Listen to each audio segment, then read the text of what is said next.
The auctioneer's gavel had barely touched wood when Dale Pruitt grabbed the microphone right out of his hand. "Hold on now," Dale said, loud enough for the whole yard to hear. "I just want everyone to witness this. Because 20 years from now, when somebody asks how a Mercer girl threw away her inheritance, we're going to say we were right here." Laughter rolled through the crowd like a wave finding a shore. Lydia Mercer stood 12 feet away, her bid slip still warm in her hand, 15 mules shifting and stomping behind a rusted gate that hadn't been oiled since the last century. She was 24 years old, she had $15 left in her checking account, and every single person at that auction, every rancher, every neighbor, every man who had shaken her grandfather's hand at his funeral just 6 weeks before, was laughing at her. She didn't flinch. She folded the bid slip and put it in her coat pocket.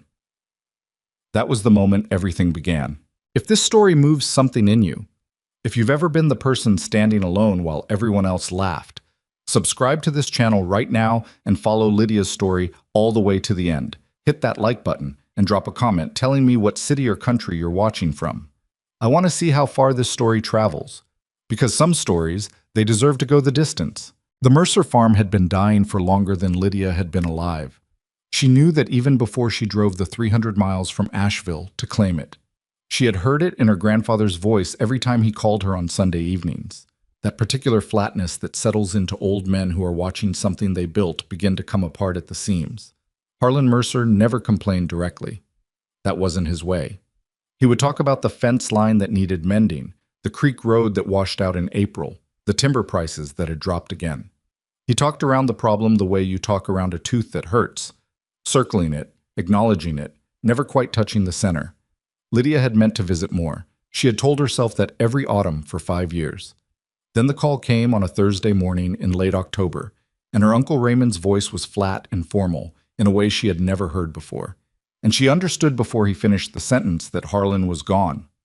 She sat on the edge of her bed in the apartment she shared with 2 other women and stared at the water stain on the ceiling for a long time. It was shaped, she had always thought, like the state of Tennessee. She had lived beneath it for 3 years and never bothered to tell her landlord. Some things you just learn to work around. The farm came to her in the will with the kind of bluntness that only old men from the mountains can manage. To my granddaughter, Lydia Ann Mercer, who has her grandmother's eyes and more sense than she shows, I leave the Mercer property in full, including all structures, equipment, and mineral rights, on the condition that she attempt to work it for no less than 1 calendar year before any sale may be executed. Her Uncle Raymond called that provision pure Harlan. Her mother called it manipulative. Lydia called it the only interesting thing that had happened to her in 3 years. She gave notice on her lease the following Monday. Her roommates thought she was having some kind of breakdown. Her mother drove 4 hours to sit at her kitchen table and explain, with charts she had drawn by hand on yellow legal paper, why selling the farm immediately was the only financially sensible option. Lydia listened to all of it. She thanked her mother for coming. She finished packing the next morning. What she didn't tell anyone, not her mother, not her roommates, not the 2 coworkers who texted asking if she was okay, was that she had already spent 3 nights reading her grandfather's journals. Harlan Mercer had kept journals for 41 years. 41 thin composition notebooks stacked in a cedar chest at the foot of his bed, the dates written on the spine in his careful, cramped handwriting. Lydia found them the first afternoon she spent at the farm, when she was still walking through the house in her coat because the propane heater needed a part she didn't have yet, cataloging what remained and what was gone. The chest was the only piece of furniture in the bedroom that didn't look exhausted. She opened it, expecting quilts or old photographs. She sat on the cold floor and read until 2 in the morning. What Harlan had written was not poetry. It was not sentimental. It was the working record of a man who spent his life thinking carefully about land, about what land wants, what it can sustain, what it will give back if you treat it as a partner instead of a resource. There were soil observations, rainfall measurements, hand-drawn maps of the creek drainage. There were notes about which sections of the slope could bear weight after rain and which turned treacherous. And buried in the journals from 20 years before, repeated in different forms across a dozen entries, there was something that stopped her cold. The old trail still holds. I have walked it 3 times this year. The mountain has not forgotten, even if the men have. She didn't know what trail he meant, not yet, but she wrote the phrase in the back of her own notebook and kept going. The Clanton County Livestock Auction was held on the first Saturday of every month, in a yard outside a town called Delwood that had exactly one stoplight and a diner that closed at 2 in the afternoon. Lydia arrived at 7 in the morning because she had read, in a farming forum she found at midnight the week before, that the animals nobody wanted were usually run through early before the serious buyers arrived. She was looking for mules. This was not a random decision, though it would look like one to everyone watching. Harlan's journals had mentioned mules 23 times across 4 decades. Not horses, not tractors, mules. Specifically, the capacity of a well-trained mule to navigate steep terrain that would break a machine. Specifically, the way a mule's hoof distributes weight differently than a horse, creating less compaction on root systems. Specifically, a mule's ability to sense unstable ground and refuse to cross it. An instinct that had, according to one entry from 1987, saved Harlan's own life on a slope above the eastern ridge when a logging skidder from the next property over had gone through the same ground 3 days later and taken the operator with it. Lydia had read that entry 4 times. She was not sentimental about animals. She had not grown up with them. She did not arrive at the auction with some romantic notion of rescuing broken creatures. She arrived with a handwritten list of what a working mule required in terms of health, temperament, and basic soundness, compiled from 3 different sources she had found online and cross-referenced against each other. She arrived with a plan, which was more than could be said for most of the decisions she had made in the previous 5 years. What she had not planned for was Dale Pruitt.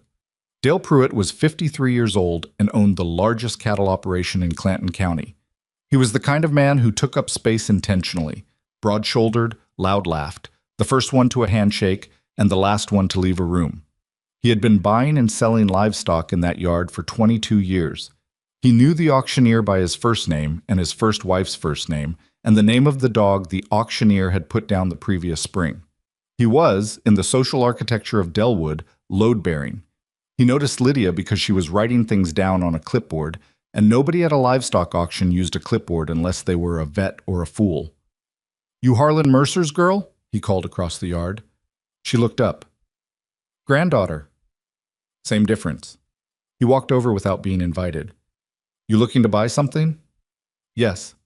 He looked at her clipboard. She didn't turn it to show him. "What kind of operation you running up there?" "I'm still working that out." He had smiled at that. Not unkindly exactly, but with the particular tolerance that large men in small towns sometimes extend to young women they have already categorized. "Well, if you need any advice, I've been farming this county since before you were born. Your grandfather was a good man. He knew when to ask for help." "I appreciate that," she said. She went back to her clipboard. The mules came through at 7:45.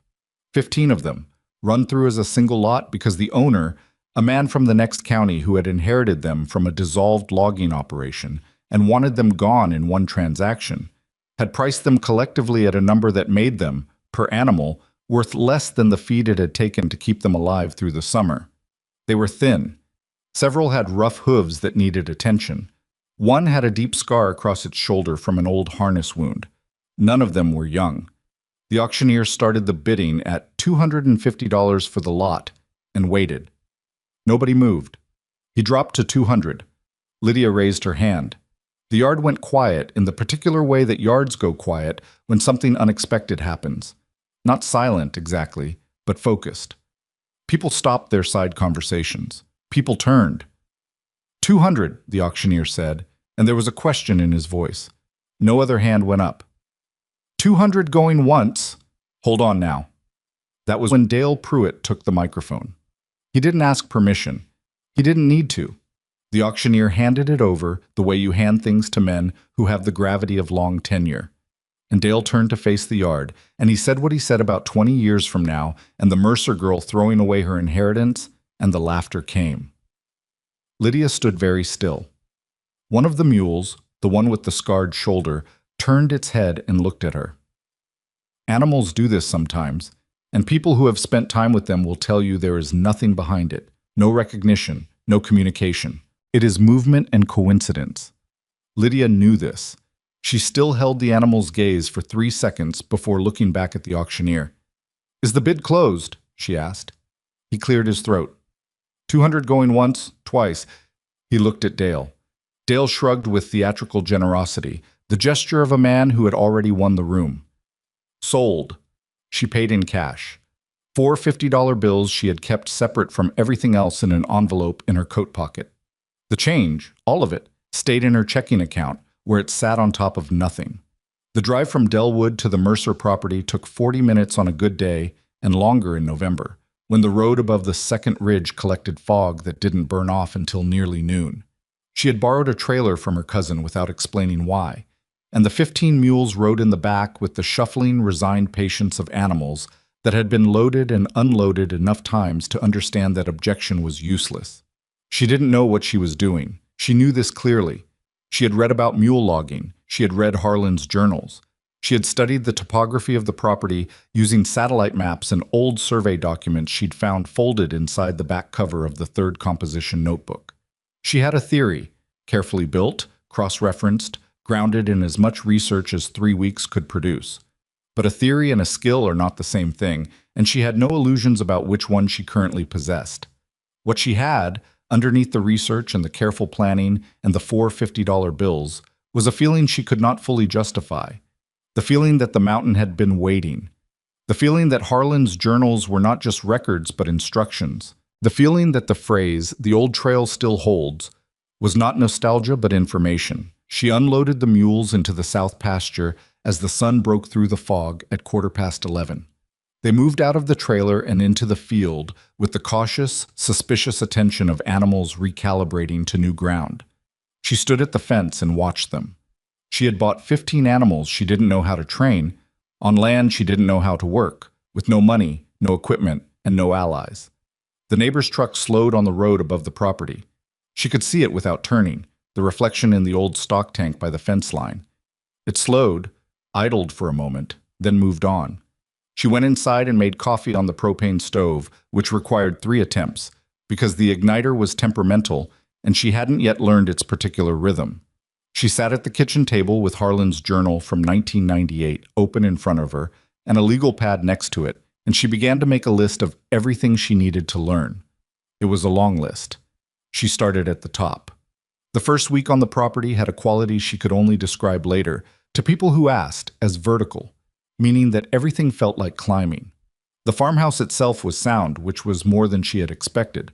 Harlan had kept the roof in good repair and the foundation was dry, but the barn needed work she couldn't afford to pay for, which meant she was doing it herself with materials she sourced from what remained on the property and what she could buy with money she didn't have yet. She patched fence lines with wire she found coiled in the equipment shed. She repaired 3 stalls with lumber.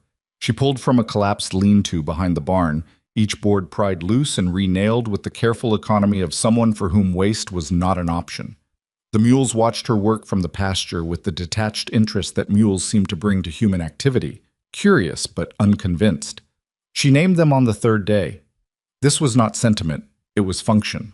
Harlan's journals had noted in an entry from 1991 that she had read 3 times, that animals respond better to individual attention when they have individual identifiers, and that the quality of work you can ask from a mule is directly proportional to the quality of relationship you have built with that mule.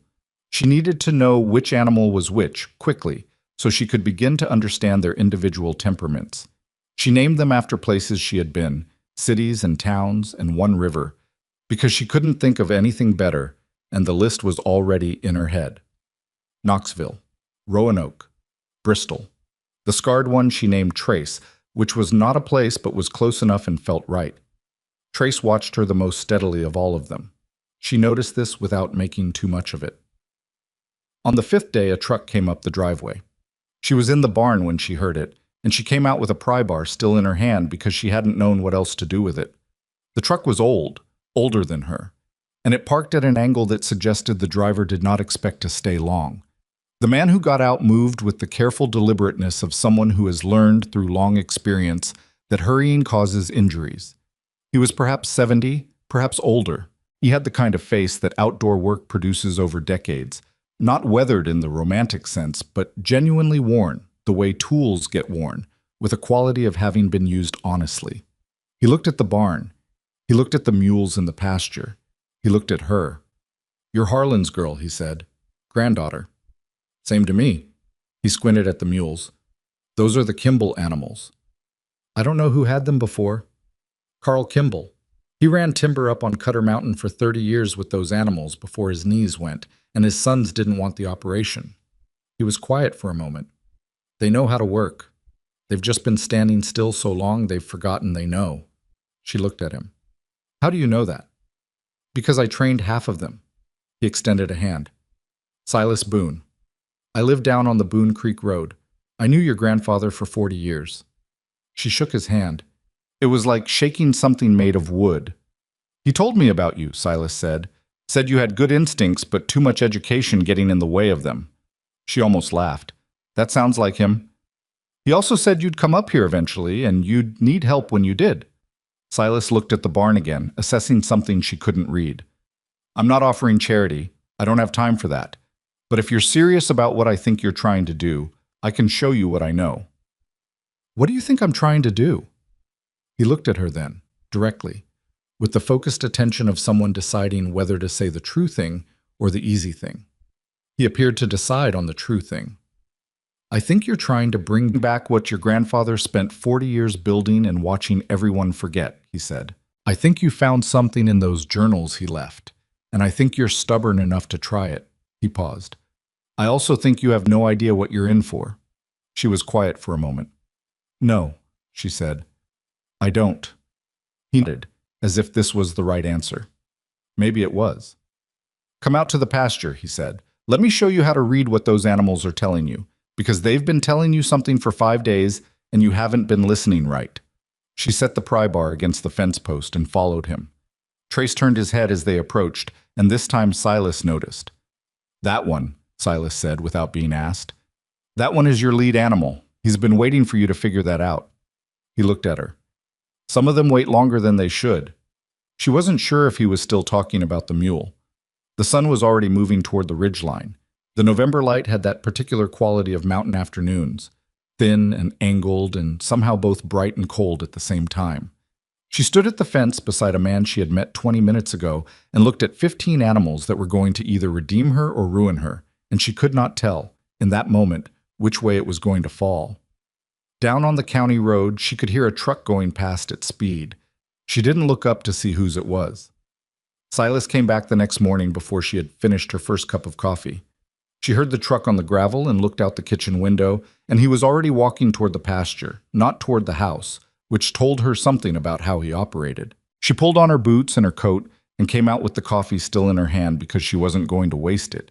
And by the time she reached the fence line, he had already moved into the pasture and was standing quietly among the mules, the way some people stand in a room full of strangers, relaxed, unhurried, taking stock without making a show of it. You eat breakfast? She called. Hours ago, he said, without turning around.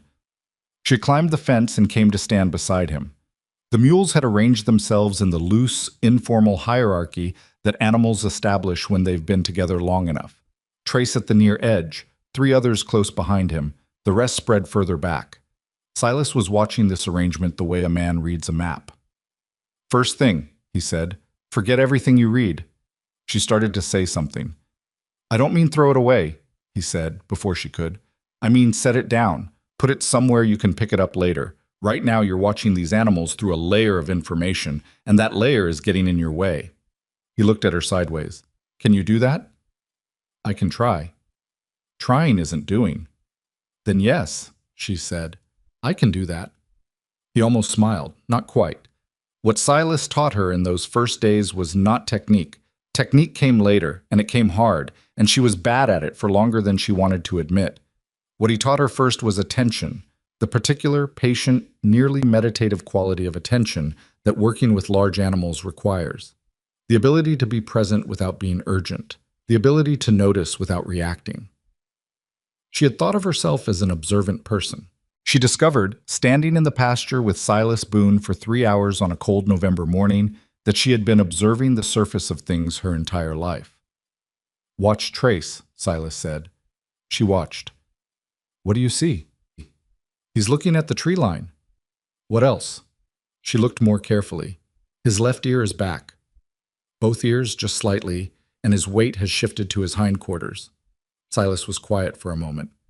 There's something moving in the wood line. Deer, probably. He's deciding whether it's worth caring about. He paused. He decided it isn't. Watch his ears come forward. They came forward. Every mule you'll ever work with, Silas said, is having a conversation with the world around them every second of every day. Your job is to learn the language, not speak it. You can't. Your job is to listen well enough that you stop being a disruption and start being something they can work with. She wrote none of this down. She had learned in the first 5 days that writing things down in front of Silas made him quiet in a way that was not comfortable. The training itself began on the 8th day, and it began with Trace, because Silas had been right about him, and they both knew it. The process was not dramatic. There was no moment of breakthrough, no cinematic triumph. What there was repetition, patient, grinding, unglamorous repetition that made her back hurt and her hands crack in the cold and her confidence dip and recover and dip again. Trace was not difficult. He was, in fact, the easiest of the 15, which was both encouraging and sobering because even the easiest required more from her than she had expected. The harness work came first. Fitting, adjustment, the discipline of doing it correctly every single time, because a poorly fitted harness doesn't just cause discomfort, it causes injury, and an injured animal cannot work, and an animal that cannot work is a cost she could not carry. Silas watched her fit the harness on Trace for the first time and said nothing until she had finished. The left shoulder strap, he said. She looked. 2 fingers, he said. You should be able to get 2 fingers under it. Not 1, not 3. She adjusted it. He watched. Now the other side. She adjusted that too. Every time, he said. Not most times. Every time. She understood this was not about the harness. The financial situation announced itself in the 2nd week in the form of a letter from the county assessor's office, forwarded from her grandfather's address to a mailbox she had not yet checked. Property taxes were due in January. The number on the letter was not catastrophic, but it was real, and real money had a way of clarifying things that theory could not. She sat at the kitchen table with the letter and her legal pad and did the math 3 times, as if repetition might change the outcome. It didn't. She had enough to cover the taxes if she sold the old equipment in the barn. The tractor that hadn't run in 4 years, the brush hog, the hay rake. She had already cataloged them. She put an ad on the county's online classifieds at 9 in the evening and had a response by midnight from a man in Hazel who offered her $800 for the tractor as is. She accepted without negotiating because negotiating required confidence she didn't have the energy for that night. She didn't tell Silas. He didn't ask about money. This was one of the things she was coming to understand about him. He asked only about what he was there to help with, and he left the rest to her, which was either respect or indifference, and she chose to believe it was the former. The other 14 mules progressed at their own pace, which was to say unevenly and sometimes infuriatingly. Roanoke was smart enough to be difficult. She had learned quickly that mule intelligence is not a simple asset, but a double-edged thing, because a smart mule is also a mule that evaluates every request and decides whether it finds the request reasonable. Roanoke frequently found her requests unreasonable. There were mornings when she spent 40 minutes in a standoff with an 800-pound animal that had decided the exercise she was asking for was not worth its time, and she had to find a way through that impasse without force and without capitulation, because Silas had told her on the first day that you never win an argument with a mule and you never let a mule win one either. Then how do you resolve it? She had asked. You make them think it was their idea, he said. She had thought he was joking. He was not joking. Bristol was the one that scared her. He was the largest of the 15, a deep-chested gray with a scar on his near fetlock from something she was never able to determine, and he had a temper that wasn't vicious but was quick, a sudden shift from cooperation to refusal that came without warning signs she could read in those early weeks. Silas watched her work with Bristol on the 3rd week and said nothing for a long time. You're anticipating him wrong, Silas finally said. What do you mean? You're watching for the trigger. You're trying to catch the moment before he goes. He came into the working area and stood where she had been standing. The problem is you're so focused on preventing the blow-up that your whole body is tensed up waiting for it. And he can feel that. You being tense is part of what's making him go. She stood back and watched Silas work with Bristol for 10 minutes. The old man moved with an economy she couldn't quite analyze. Small adjustments, slight shifts in body position, the occasional low sound that wasn't quite a word. Bristol did not blow up. Bristol, in fact, seemed almost calm. How long did it take you to learn that? She asked. Silas thought about it. 20 years, he said, give or take. She looked at Bristol. She looked at the 14 other animals in the pasture and the barn. She thought about January and the tax bill and the 11 months remaining on the condition in Harlan's will. I don't have 20 years, she said. No, Silas agreed. So you're going to have to pay closer attention than I did. The town's opinion of her situation had settled by mid-November into a specific variety of pity that she found harder to tolerate than the open mockery at the auction. Pity had a way of making itself comfortable in a room. It sat down, it stayed, it looked at you with that particular expression that says, I see your situation clearly, and I see that it is hopeless, and I have already accommodated myself to your failure. She encountered it at the feed store, where the owner, a heavy-set man named Garrett, who had sold feed to Harlan for 30 years, spoke to her with the careful gentleness of a man addressing someone who has recently received bad news. You need anything special for those animals? Garrett said, the first time she came in. I can order it. Might take a week or two. The standard mix is fine for now, she said. He nodded slowly, the way people nod when they're agreeing with something they don't believe. She encountered it at the diner when she stopped in for coffee one afternoon, and two women at the next table lowered their voices, but not enough. She caught the word inheritance, and the word mules, and the phrase, such a shame, and she looked at the window and finished her coffee and left a tip that was slightly larger than she could afford because she didn't want anyone's pity extending to her ability to tip properly. She encountered it, most pointedly, at the end of November, when Dale Pruitt stopped his truck on the road above the property while she was working the fence line and rolled down his window. How are those mules working out? He called. She looked up. Fine. That right.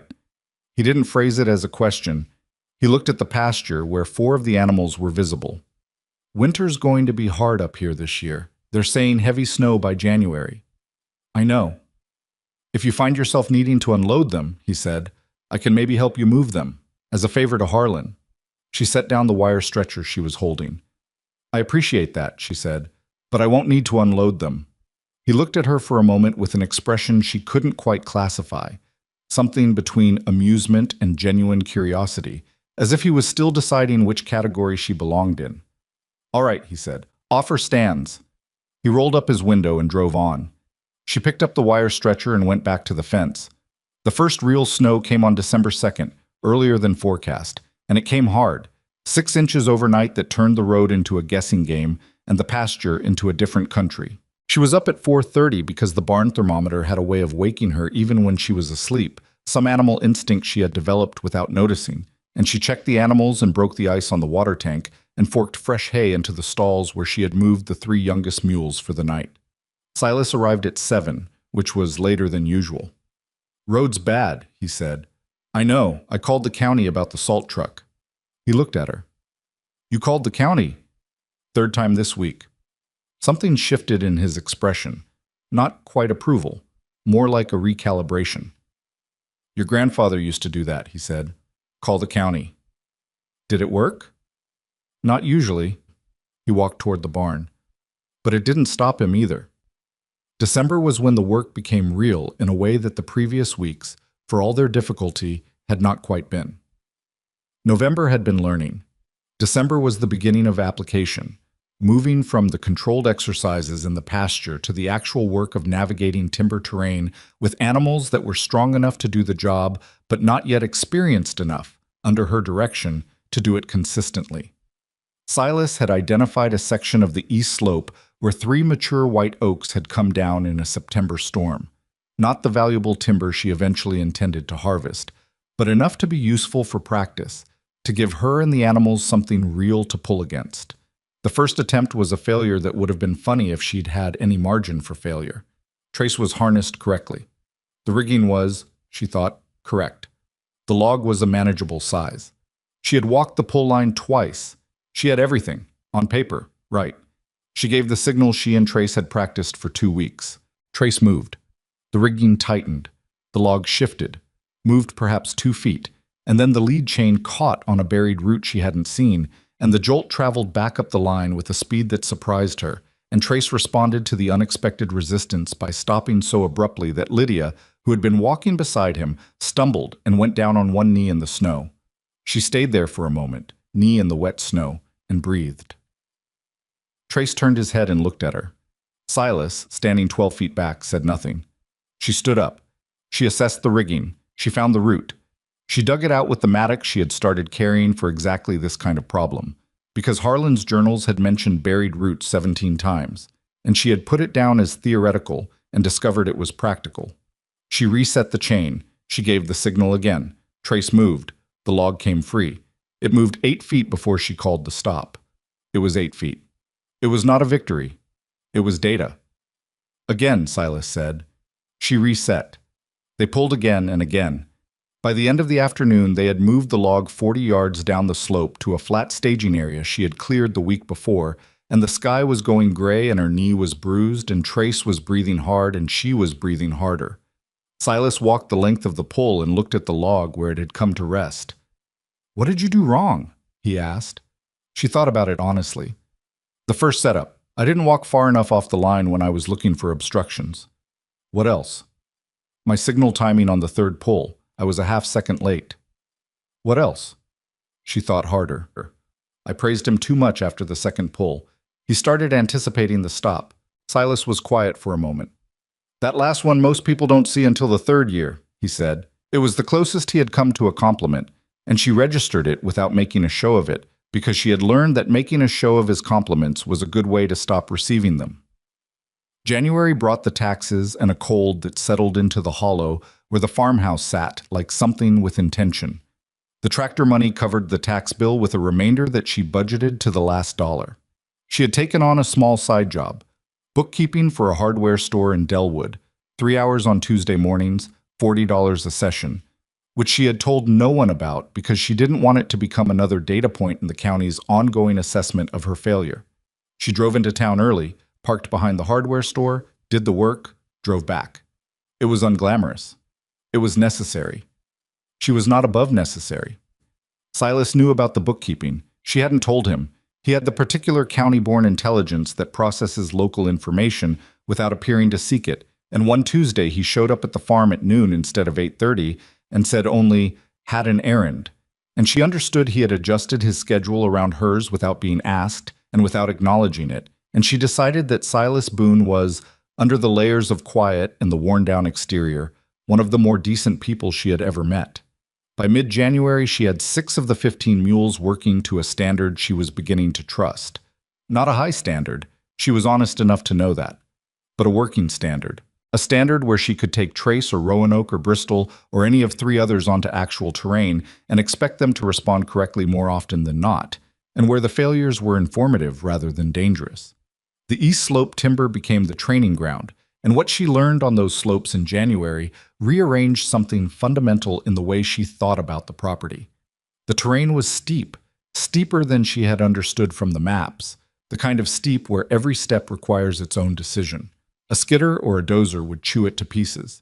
She had known this theoretically. She understood it now in her body, in the way her own footing shifted and her weight redistributed constantly as she moved alongside the animals. She understood viscerally what Harlan had written in 1987 about the skidder and the operator and the ground that gave way. Machines impose. Mules negotiate. The mountain had its own terms, and the machines had spent 40 years refusing to honor them, and the mountain had spent 40 years making them pay for it. She found the first reference to the buried well on a Tuesday evening in late January in the journal from 1994. She had been reading the journals in order, taking her time, letting herself absorb them slowly.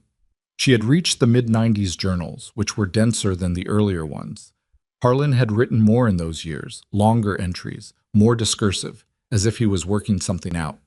The entry was dated March of that year, and it was mostly about spring drainage on the north side of the property, but near the end there was a paragraph that stopped her. Walked the upper trail today to the 3rd marker stone. The spring is running clear. Found the old well cap has shifted again, 3rd time this winter. The pressure beneath it is more than I expected for a dry season. I have written to the county water office, but they show no interest. What is down there is significant. I am more certain of this than I have been of most things. She read it twice. She turned to the next entry, which was about fence line repair, and said nothing about the well. She turned to the entry after that. Nothing. She marked the page and set the journal down and looked at the ceiling for a moment. The kitchen ceiling, not the bedroom ceiling, so there was no Tennessee-shaped water stain to look at, just bare paint with a hairline crack running from the light fixture toward the east wall. She thought about the old trail still holds. She thought about the journal from 1987. She thought about the survey documents she had found in the back of the third composition notebook, which showed the property boundaries in a way that included, in one corner, an annotation she had not been able to read clearly. She went and got the notebook. She held the survey document under the kitchen light. The annotation, in her grandfather's small, careful hand, said, "Upper Spring, see deed enclosure." She looked at the cedar chest in the bedroom. She had removed all 41 journals. She had gone through every item. She had found the journals and some old photographs and a pair of work gloves worn so thin at the fingertips she could nearly see through them. She went back to the chest. She lifted it and looked beneath it. She pressed on the bottom panel. Nothing. She set it down. She looked at it for a moment, the way you look at something you know is keeping a secret. Then she went to bed because it was past 10 and Silas came at 7:30 and she needed to be functional. But she lay awake for longer than she should have, staring at the ceiling, thinking about pressure building under a well cap in a dry season, thinking about a man who had walked a trail 3 times in a single year and written down what he found. February arrived with the particular brutality of second-month winters in the Blue Ridge, a cold that had settled in long enough to feel permanent, so that warmth seemed like a rumor from another season. 12 of the 15 mules were now working at a level that satisfied Silas, which was the metric she had come to use because it was more reliable than her own satisfaction. Her own satisfaction was too susceptible to hope. It was during this period that the whispers started. She noticed it first at the feed store, where Garrett asked, with genuine rather than polite interest, how the training was going. She noticed it at the hardware store on her Tuesday bookkeeping morning, when the owner, a quiet man named Phil, who had never done more than nod at her, asked if it was true she was doing mule logging up on the Mercer property. She noticed it when a truck she didn't recognize slowed on the county road above the farm and idled for a long moment before moving on. She mentioned it to Silas on a Wednesday when the temperature had climbed just enough to make outdoor work possible again. "People are asking about what we're doing," she said. He was adjusting a trace chain on Roanoke and didn't look up. "I know. Does that bother you?" He thought about it. "Depends on who's asking." "Does it bother you that Dale Pruitt is asking?" Now he looked up. "Dale's asking?" "Phil at the hardware store told me Dale came in last week asking how my operation was going." She paused. Phil seemed to think it was funny. Silas looked at Roanoke for a moment, then back at her. "Dale Pruitt has 400 acres of timber on his property that he hasn't been able to harvest because the lower slopes are too steep for any equipment he's been able to bring in. He's been sitting on it for 6 years. He went back to the trace chain. He's asking because he's starting to wonder if he made a mistake when he laughed." She was quiet for a moment. "Is he right?" "Too early to say." He finished with the chain and straightened up, his joints audible in the cold. "Ask me in the spring." What she didn't say, and what she turned over in her mind for several days afterward, was that she had found 3 more journal entries about the well.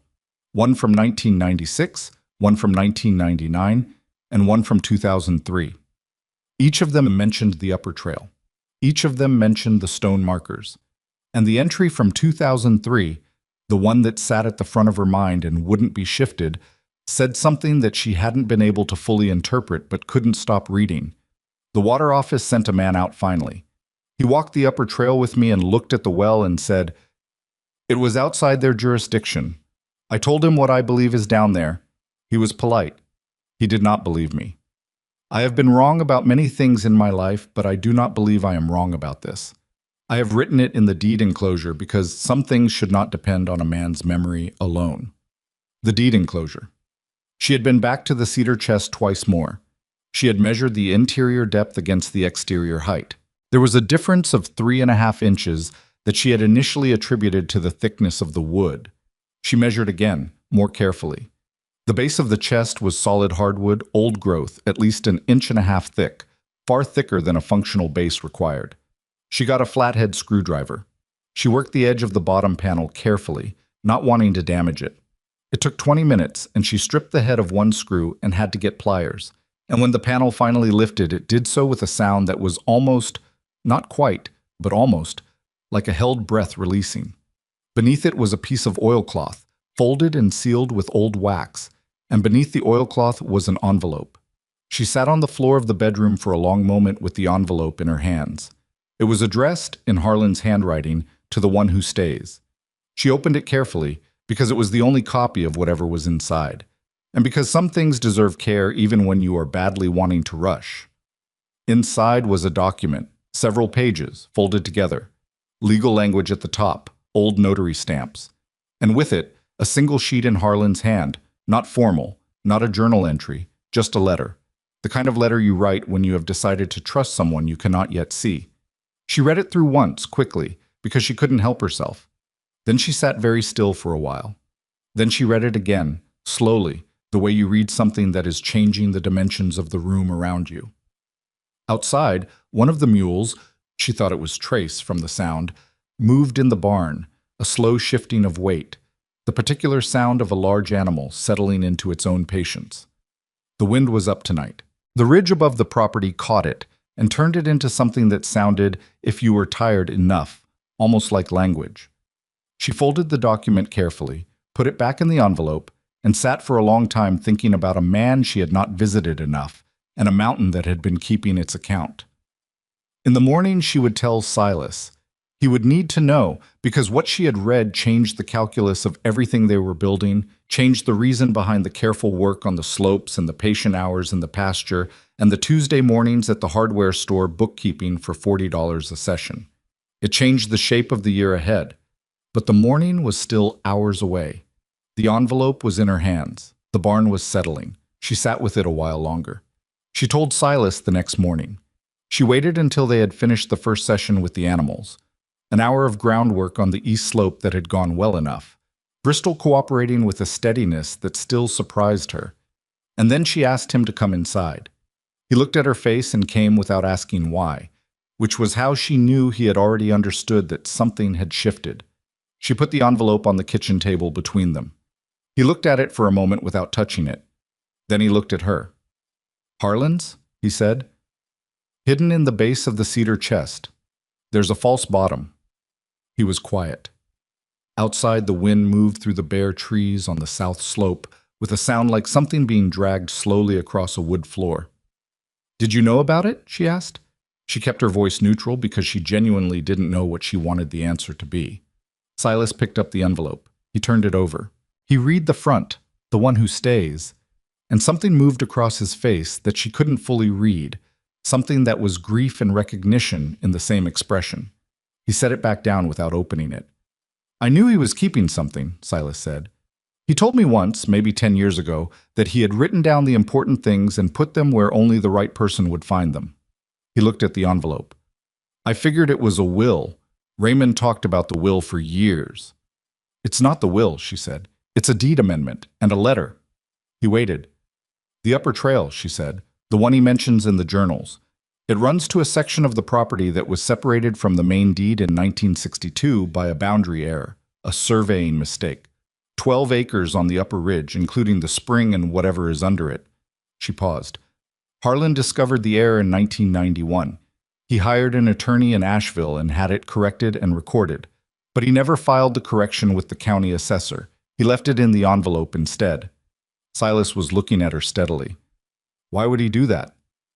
"He explains it in the letter." She had read the letter 4 times by then. She nearly had it memorized, the way you memorize things that matter before you mean to. "He said he didn't want to file it until someone was working the land properly. He said if the land went to someone who was just going to sell it, the correction didn't matter. But if someone came who understood what the land was for, they'd need that 12 acres, the spring, and what he believed was underneath the spring." "The well," Silas said. She looked at him. "You knew about the well." "I knew he thought something was there. He walked me up to the spring once, must have been 2005 or 2006, showed me the cap, said the pressure under it wasn't consistent with a normal spring-fed well." Silas leaned back in his chair and looked at the ceiling, the way men look at ceilings when they're sorting through a long history. "I thought he was chasing something that wasn't there. He was getting older, and sometimes older men get attached to ideas." "He wasn't wrong," she said. She pulled out the second document, the one she hadn't shown him yet. It was a water survey from 2001, conducted by an independent hydrologist Harlan had paid for himself, whose findings Harlan had apparently never shown anyone. The survey described what was almost certainly an artesian aquifer beneath the upper ridge section, of significant volume, with water quality measurements that put it in the highest tier of natural spring water purity. The hydrologist had written, in the final paragraph, that the formation was uncommon in this region and of considerable potential value, though any development would require proper permitting and geological assessment. Silas read it slowly. He read it again. He set it down on the table next to the deed amendment and looked at both documents together. Harlan paid for this out of his own pocket, he said, and then he locked it in the bottom of a cedar chest and waited. For you. For whoever came and stayed, she said. I don't think he knew it would be me. I think he hoped. Silas was quiet for a long moment. The kitchen clock ticked. One of the mules moved in the barn. The particular sound of trace shifting weight, which she could now distinguish from the others the way you eventually learn to identify voices without seeing faces. What are you going to do? Silas asked. File the deed correction, she said, and then find out what's actually down there. He nodded slowly. He picked up his coffee cup and found it empty, and set it back down and didn't ask for more. That's going to cost money you don't have. I know. And it's going to attract attention. I know that too. He looked at her. You understand what kind of attention? Dale Pruitt kind of attention. Among others. He folded his hands on the table. When Harlan filed that boundary correction in Asheville, he would have had to notify the adjacent landowners of the survey amendment. One of those adjacent landowners, on the Upper Ridge side, is a man named Conrad Vess. He owns about 600 acres up there, logging rights, the whole picture. He has been operating under the assumption that the Upper Ridge Spring is on his property or at minimum accessible through his land. She hadn't known this. She sat with it for a moment. Did Harlan know that? Harlan knew everything about this county, Silas said. The question is what Vess knows now and what he'll do when you file. She picked up the deed amendment and looked at the notary stamps, the recorded date, the signature of the attorney in Asheville. It was real. It was legal. It had been real and legal for 32 years, just undisclosed. It's our land, she said. The filing just makes it official on the county record. I know that, Silas said. I'm just telling you that knowing you're right and having people leave you alone about it are two different things. She understood this. She had been understanding it since the auction yard, since Dale Pruitt's voice on the microphone, since the truck slowing on the road above the property. Being right had not, in her experience, been a reliable shield.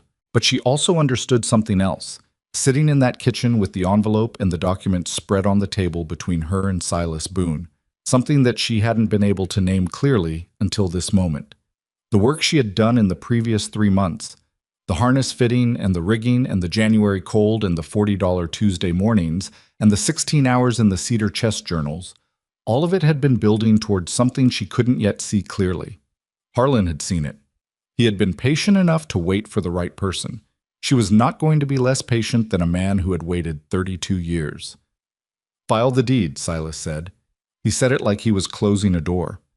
And let's make sure by the time Vess or anyone else comes looking, your operation is solid enough that they've got no angle. She nodded. She gathered the documents carefully, returned them to the oilcloth and the envelope, and put the envelope in the inside pocket of her barn coat, which was where she kept things she needed to keep close. Then she stood up and went back out to the animals, because there was still 4 hours of daylight, and the south slope logs were not going to move themselves. March came in warm, deceptively, the kind of early warmth that people who know mountain weather don't trust. The mud season arrived behind it 2 weeks later with a thoroughness that was almost personal, roads that looked passable becoming sinkholes, fields that had seemed firm turning overnight into something closer to wet concrete. It was, Silas told her matter-of-factly, the worst mud season he could remember in a decade. It was also the season that separated what she was doing from everything else operating in the county's timber economy. The two active logging operations in Clanton County both ran skidders and log trucks. Both had shut down completely by the second week of March, because the access roads to their operation areas were impassable to anything heavier than a pickup. One of the operators, a man named Deacon Firth, who ran about 40 acres of timber on the west side of the county, lost a skidder to a mudslide on March 14th. The machine went sideways on a slope that had looked fine at 7 in the morning and turned by 10 into something that wouldn't hold weight. Nobody was hurt. The skidder was a different story. Lydia heard about it at the feed store. Garrett told her with the careful neutrality of a man sharing bad news about someone he respects, watching her face to see how she received it. She received it without visible satisfaction because satisfaction would have been indecent, but she filed it away. The mules had not stopped working. This was the thing that she could not have fully predicted and that Silas had not spelled out for her in advance, either because he'd assumed she understood or because he'd wanted her to discover it herself. The advantage of mule logging in mud season was not incidental, it was structural. The animal's hooves, spread and flexing with each step, distributed weight in a way no wheeled or tracked machine could replicate. Where a skidder compacted and rutted and eventually broke through, the mules moved across soft ground, leaving marks that the ground recovered from within a season. She had read this. She had believed it intellectually. Watching it happen, watching Trace move along a slope edge that had turned to slick, dark mud overnight and come through it with the steady, deliberate sureness of an animal that had been doing this kind its entire memory, was something different from reading about it. She had brought the first real load to the road cut on the Upper East Slope on March 7th. Not the fallen oaks from January. She had worked through those in February, moved them to the staging flat, gotten them measured and sorted. This was standing timber, carefully selected. 2 mature black walnuts that had been cracked and were declining, and 3 white oaks from the edge of a section that Harlan's journals had specifically identified as overstocked, where selective removal would benefit the remaining trees. She had marked the trees herself, with Silas walking behind her questioning every mark, asking her to justify each one. Twice he had told her she was wrong. Once she'd held her ground and been right.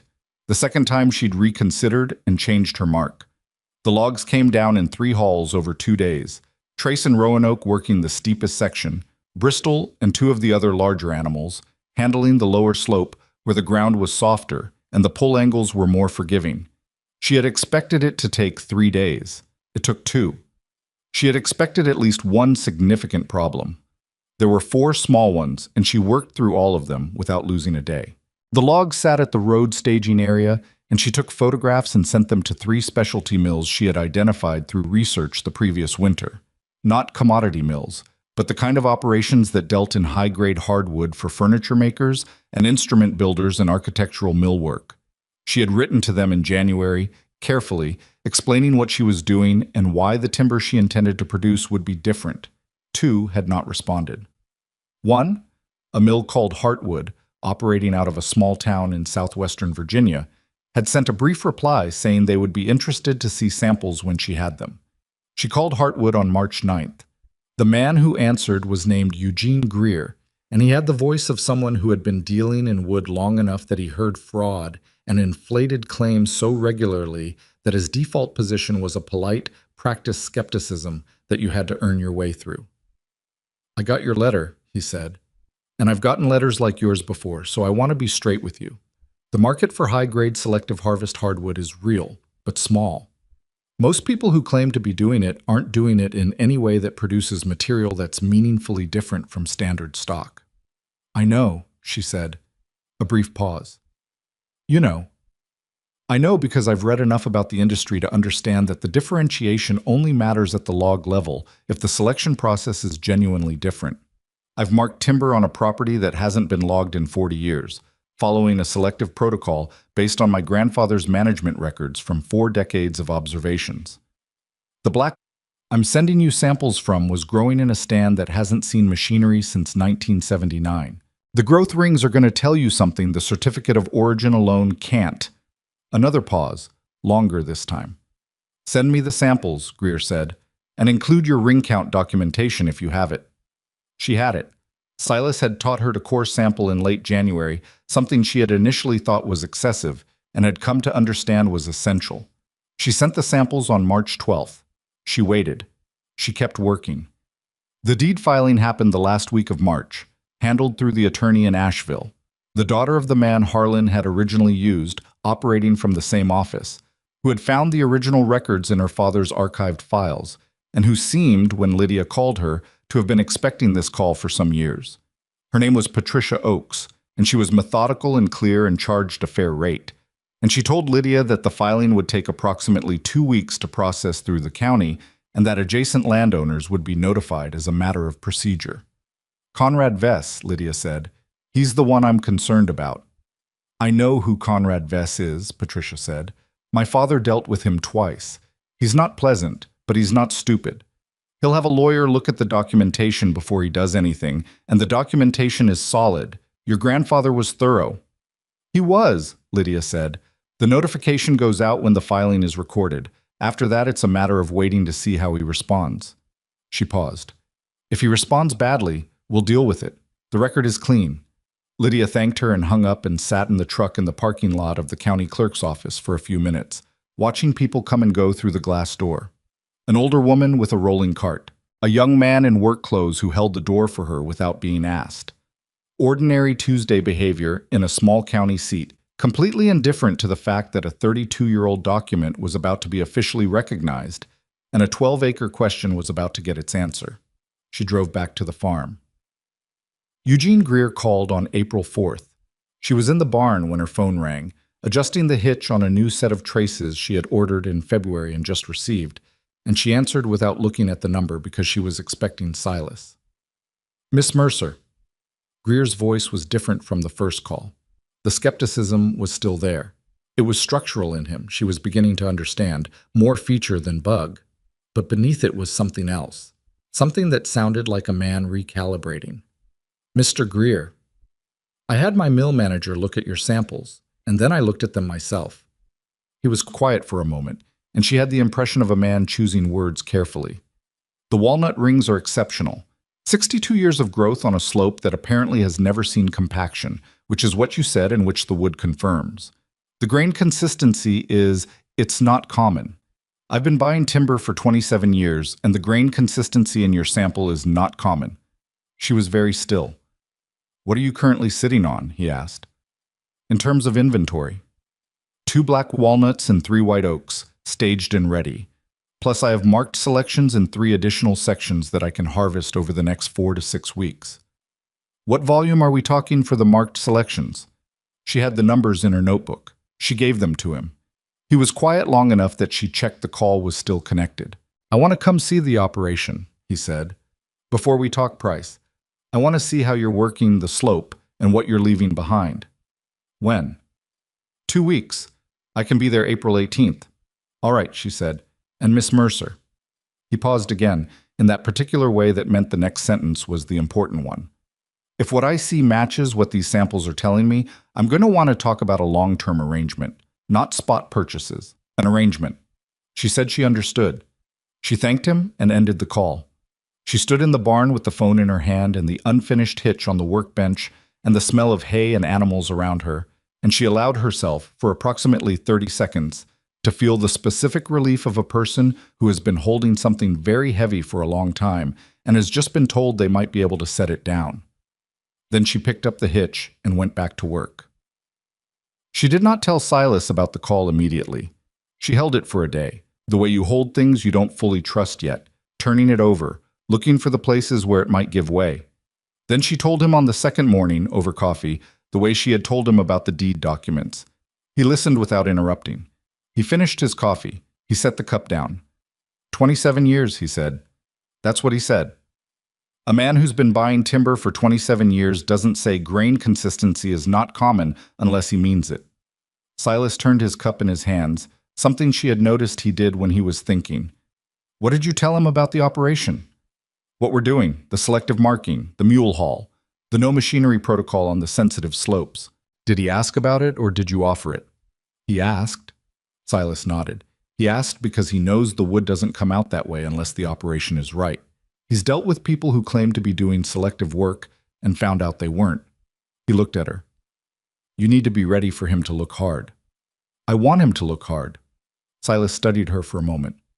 Yeah, he said. I think you do. Conrad Vess's response to the deed notification arrived not as a call or a letter, but as a truck parked at the top of the Mercer driveway on a Saturday morning in mid-April. A newer truck, expensive, driven by a man she didn't recognize who knocked on the farmhouse door and introduced himself as working for Vess's attorney and asked if Lydia Mercer was available. She was available. She came to the door in her work clothes and boots because she had been in the barn, and she was not going to change to receive a messenger. He handed her an envelope. Inside was a letter on legal letterhead stating that Conrad Vess disputed the boundary correction filing and intended to challenge the recorded deed amendment, citing a 1962 county survey that he claimed established the eastern ridge boundary in his favor. She read it standing at the door. The man who had delivered it waited. "Is there anything you need from me?" she asked. "Mr. Vess's attorney would like to know if you'd be willing to meet." "Tell him to contact Patricia Oakes in Asheville," she said. "She handles our legal matters." She used "our" deliberately. She wasn't sure why. The man noted something in a small notebook and walked back to his truck. She called Patricia from the kitchen table, still in her barn coat. Patricia received the information with the equanimity of a woman who had expected exactly this and said she would respond to Vess's attorney within the week, and that Lydia should not communicate directly with Vess or his representatives. "How serious is the challenge?" Lydia asked. "The 1962 survey he's citing is the document that contained the original boundary error," Patricia said. "The same error my father's firm corrected in 1991. His attorney either doesn't know that yet or is hoping you don't." A brief pause. "This is a pressure move. He's hoping you'll negotiate rather than litigate."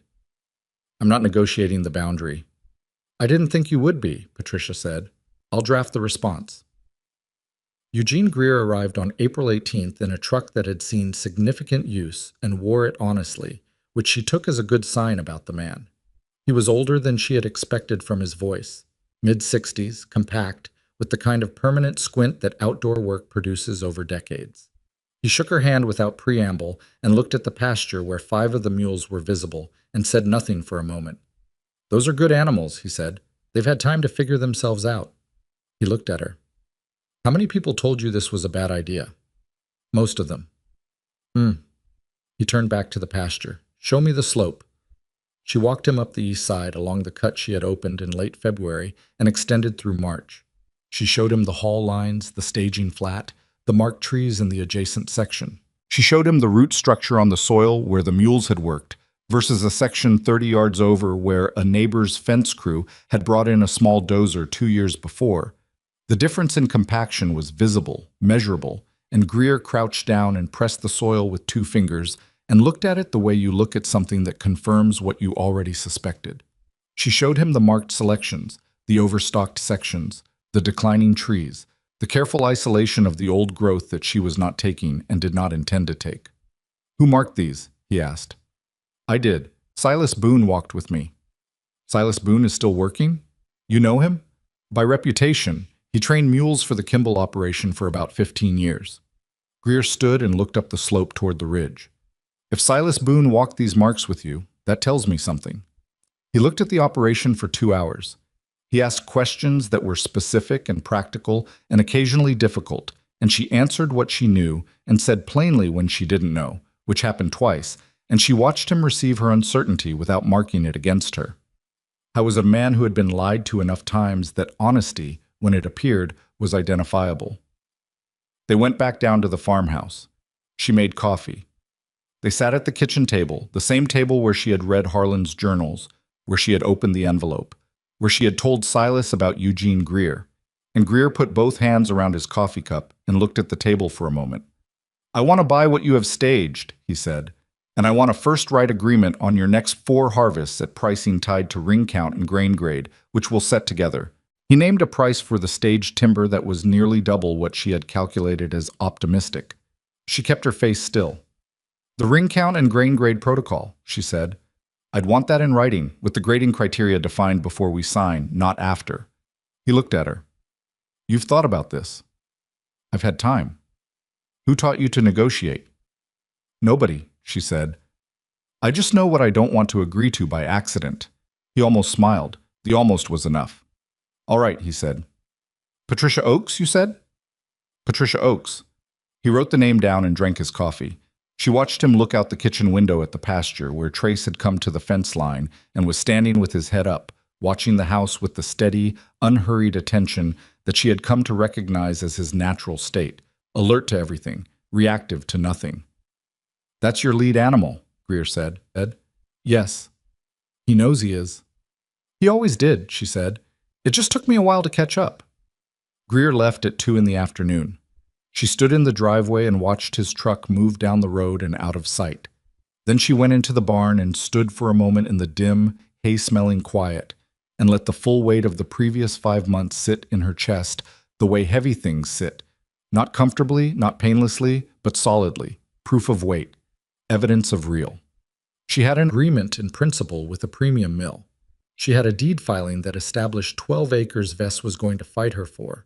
She had 15 mules who had forgotten they were worthless. She had 1 season of timber work behind her and the spring ahead of her in the upper trail, which she still had not walked, still waiting at the top of the property, like a sentence that hadn't finished yet. Silas came at 4. She told him about Greer. He listened. He asked 3 questions about the pricing structure and seemed satisfied with the answers. What about Vess? He said. Patricia is handling it. That's not what I asked. She understood what he was asking. She thought about it honestly, which was the only way she had found to think about things that scared her. I think he's going to push hard, she said. I think when he realizes the 1962 argument won't hold, he's going to find something else to push on. He might, Silas said. He's not above it. But I'm not moving off the boundary. Silas looked at her for a long moment. The barn light was going amber in the late afternoon, the particular warm light that old barns catch at the end of the day and hold like something borrowed. Trace turned his head toward them from his stall. No, Silas said. I didn't think you would be.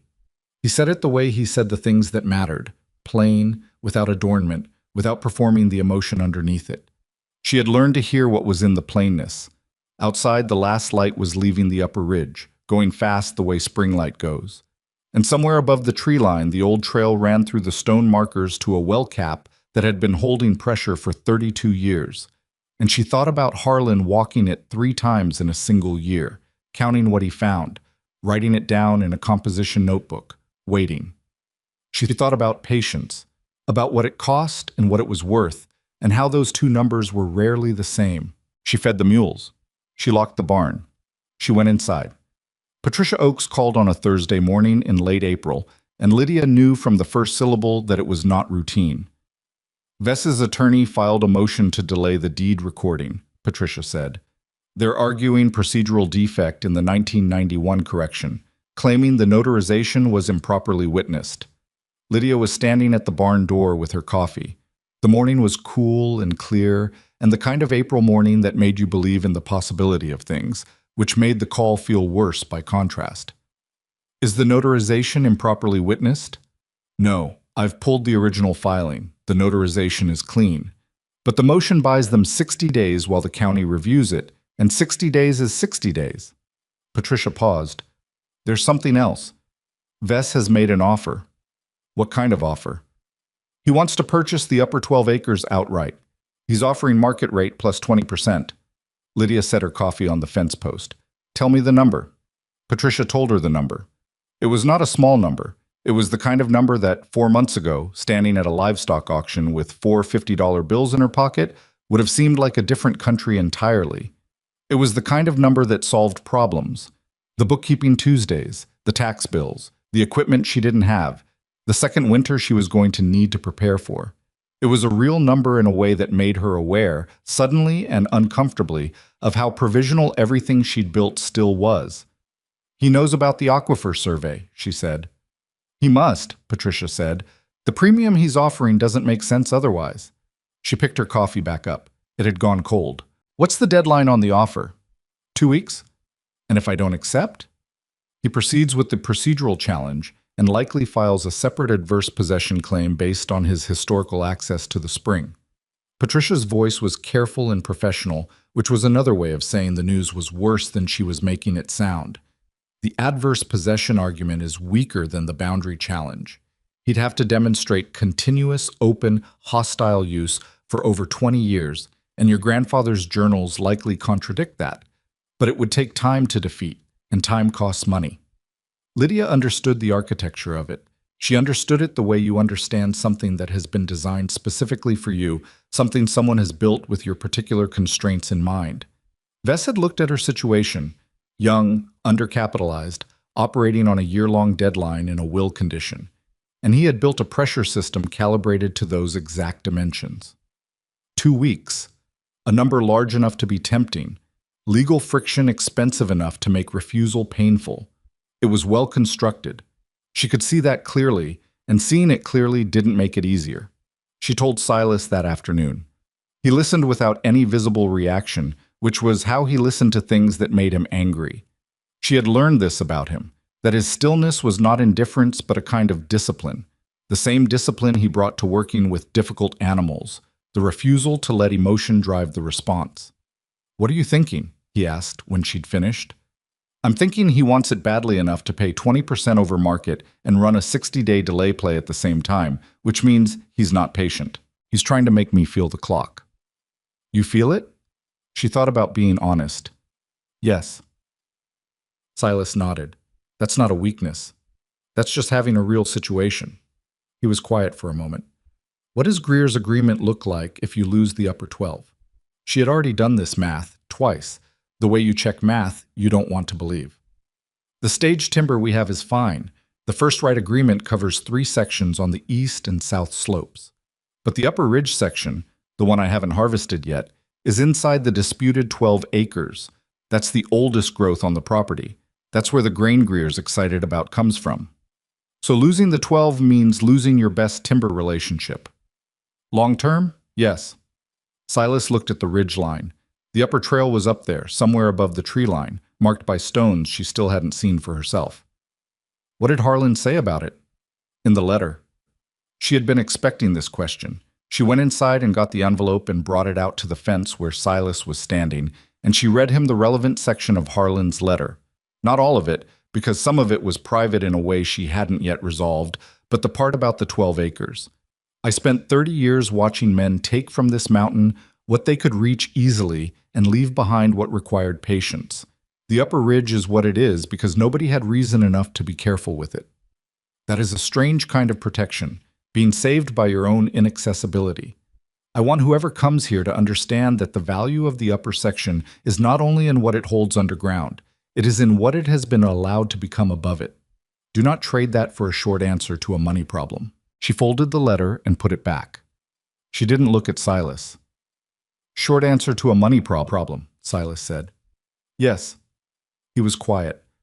A crow called once from somewhere on the south slope, and then went quiet too. "What are you going to do?" he asked. It was the same question he had asked in February, sitting at the kitchen table with the deed documents. And she understood he asked it not because he didn't know, but because he believed the answer needed to come from her out loud. "I'm going to turn down the offer," she said, "and I'm going to call Patricia and tell her to fight the procedural challenge, and I'm going to figure out how to pay for the legal work." "How?" She had been working on this since the call that morning. It was not a beautiful solution. It was the kind of solution that required swallowing something uncomfortable, which she had found, over the previous 5 months, was usually the only kind available. "The first payment from Greer for the staged timber covers 2 months of legal fees. After that, I need another revenue source." She paused. "There's been interest from 2 landowners about using the mules for timber access on their property. I've been putting it off because I didn't want to spread the operation thin. But if I take one of them on, carefully, on terms I control, it covers the gap." Silas turned to look at her. "Which 2? "Phil Darden on the North County Road, and Dale Pruitt." A silence. "Dale Pruitt asked you?" "Last week. His foreman called." She met his eyes. "He's got the 400 acres of timber on the lower slopes that haven't been accessible. He wants to know if I'd bring the mules." Silas turned this over for a moment. She could see him working through it, the satisfaction that came with it, which was real and human and which both of them were capable of feeling, and the practical question beneath the satisfaction. "What are your terms?" he said. My protocol, my marking, my haul lines, my timetable. He doesn't direct the operation. He provides access and pays the day rate I set. He'll push back on that." "I know. He's used to being the one who sets terms." "I know that too." She looked at the pasture where Trace was standing at the near fence in his customary position, attentive, settled, watching. "But he needs what I have more than I need his particular 400 acres. There are other landowners." Silas was quiet for a moment. Then he said, Harlan would have handled it the same way. She wasn't sure if it was a compliment or just an observation. With Silas, sometimes those were the same thing. She walked the upper trail for the first time in the first week of May. She had been putting it off in a way she couldn't entirely explain to herself. Not fear exactly, but something adjacent to it. The reluctance to close a question that had been open for months, as if the trail could only disappoint the idea she had built of it. Silas had mentioned it twice without pushing, which was his way of pushing. On a Tuesday morning, when the weather was clear and the slopes were dry, and there was no operational reason not to, she got her boots and her notebook and went. The trail was real. That was the first thing she registered, and it sounds obvious, but it wasn't. She had spent enough time looking at old maps and journal references that some part of her had worried it might be overgrown to nothing, reduced to a suggestion. It was not. The path was narrow, and in places the brush had grown across it and needed to be pushed through, but the ground beneath was solid, and the stone markers were exactly where Harlan's journals described them. 3 flat stones set upright at intervals, each one weathered and patient. Not placed to be dramatic, but placed to be found. The spring was beyond the 3rd marker. She heard it before she saw it. Not the sound of running water exactly, but a particular quality of the air, a coolness that didn't match the May morning, and then the sound underneath it, barely audible, the movement of water beneath the surface. The well cap was a heavy iron disc, old, set into a rough stone collar that someone, Harlan, she assumed, or maybe someone before Harlan, had built with unhurried care. The cap had shifted exactly as the journals described. She could see the gap at one edge, and from the gap came a smell that was clean and mineral and cold, the smell of deep water. She sat on the ground next to it for a while. She was not a person given to ceremony. She didn't do anything significant in those few minutes. Didn't speak, didn't perform any particular feeling. She just sat with the fact of it. The 12 acres, the spring, the aquifer beneath it that a hydrologist had assessed in 2001 and a man named Harlan Mercer had written about in a composition notebook in 1994. All of it real, all of it here, all of it the result of a man deciding to wait for the right person. She wrote in her notebook for a while, not poetic observations but practical ones. The condition of the cap, the smell and character of what she could sense from the gap, the measurement of the stone collar, the angle of the slope above the spring and how it drained. She was going to need a geologist. She was going to need to understand exactly what the aquifer assessment from 2001 still accurately described, or what had changed in 23 years. She was going to need to think carefully about what development, if any, was appropriate, because Harlan's letter had said something specific about that too. What is there should serve the land first, not be served by it. And she intended to take that seriously. She walked back down the trail slowly, the way you walk when your mind is working faster than your feet. She called Patricia from the kitchen that evening and told her to reject Vess's offer formally and in writing, and to proceed with the defense of the deed recording on all fronts. Understood, Patricia said. I'll send the rejection tomorrow. Patricia, Lydia paused. I walked the spring today. A brief silence on the line. And? It's real. Another silence, this one with a different texture. My father believed your grandfather, Patricia said. He told me once that Harlan Mercer was the most careful man he had ever worked with, and that careful men are usually right about the things they're careful about. Lydia didn't say anything to that. It was the kind of sentence that didn't need a response. She was thinking about the old woman when she ended the call. The old woman's name was Cora Vance, and Lydia had met her in February at the feed store. A coincidence of timing, Lydia arriving for a supply pickup at the same moment Cora was there for something she never specified. Cora was 81, possibly older. She was vague about it in a way that suggested she considered the number irrelevant. And she had lived on the county road 2 miles below the Mercer property for most of her life. She had known Harlan. It emerged in the conversation over 20 minutes in the parking lot while Garrett loaded Lydia's truck. Known Harlan's wife before she died, had known the property in its working years, had a memory of the mountain that went back to a time Lydia could only access through composition notebooks. She was also the person who had first confirmed for Lydia that the whispers were changing direction. People are talking different about you than they were, Cora had said, in the direct way she said most things. In November, they were talking about you like you were a cautionary tale. Now they're talking about you like you might know something. What changed? Lydia had asked. The mud season, Cora said. When Deacon Firth lost that skidder and you kept working, people noticed. It was Cora who had told her in that same parking lot conversation to watch out for Conrad Vess.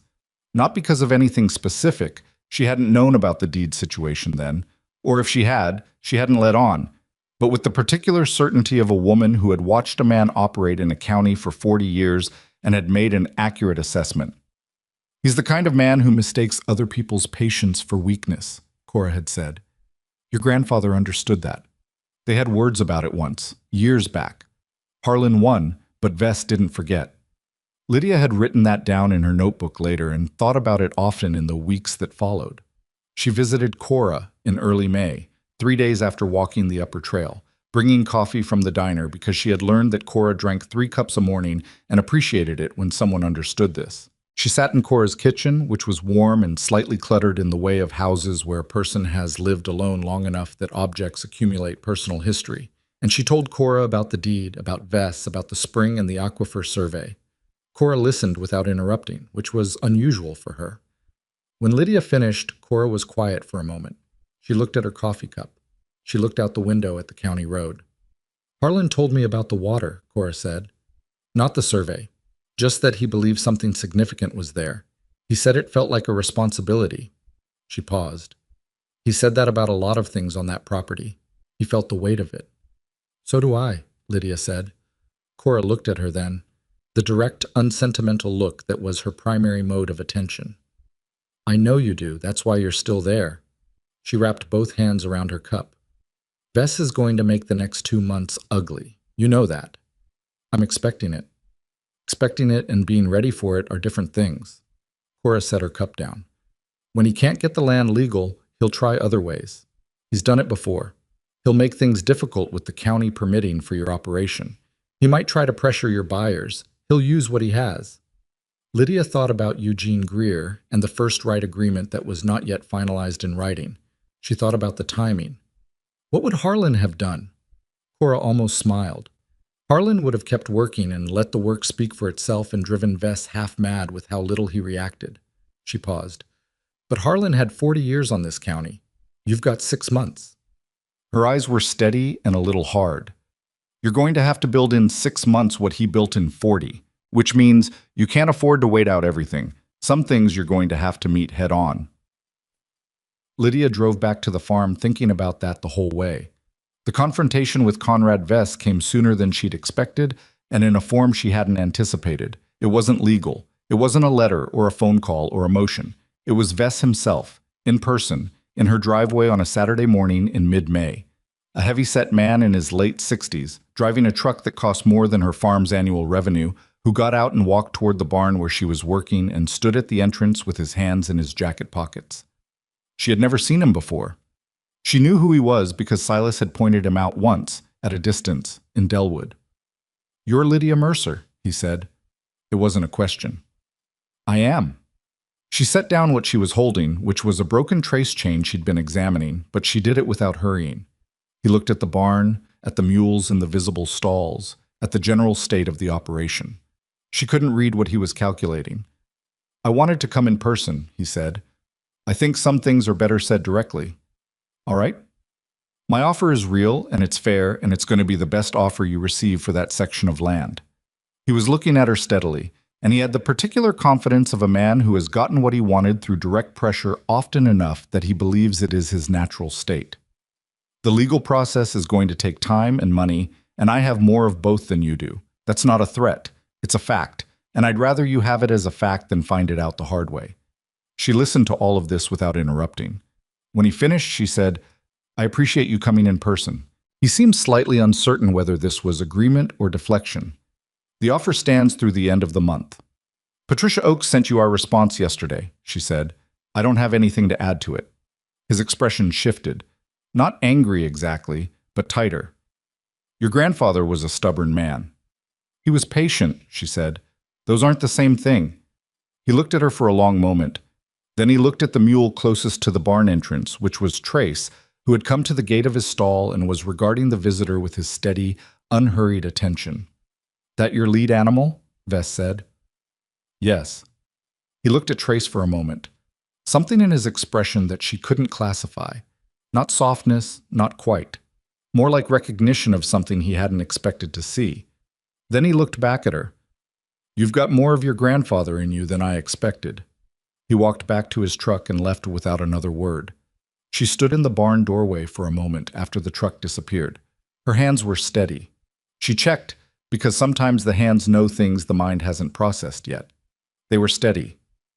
"He'll go harder now," she said to Trace, who blinked once and looked away, which was Trace's version of agreement. Silas had been up at the equipment shed when Vess arrived. He came down 20 minutes later and she told him what had happened, word for word, because Silas was the kind of person who needed exact information to give useful responses. "He came himself," Silas said when she'd finished. "Yes." "That's interesting." He thought about it. Men like Vess send lawyers and letters when they're operating from strength. When they come themselves, it's because the lawyers and letters aren't working the way they expected, and they want to read you in person. What did he read? Not what he hoped for, probably. Silas looked toward the road where the truck had gone. "He'll go to the county next. Permitting, like Cora said. He's got relationships there." "I know."